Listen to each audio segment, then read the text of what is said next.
వ్యక్తమైనటువంటి గుణమునకు దయ అని పేరు శాస్త్రం.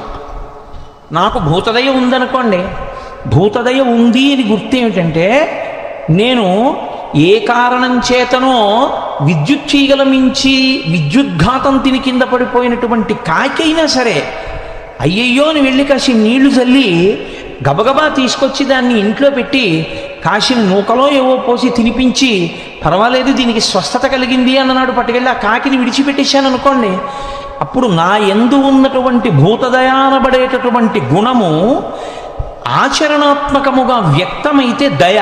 అంతేకాని నాకు అన్నీ తెలుసండి, అన్ని ప్రాణులను చాలా గౌరవించాలండి అని చెప్పేసి కనపడ్డ వాళ్ళందరినీ కొడితే అది కాదు దయ అంటే. దయ అంటే వ్యక్తమైతేనే దయ. దట్ విచ్ ఈజ్ మేనిఫెస్టెడ్ అంటారు. అంటే వ్యక్తమైతే, ఆచరణాత్మకమైతే భూతదయ అని పేరు.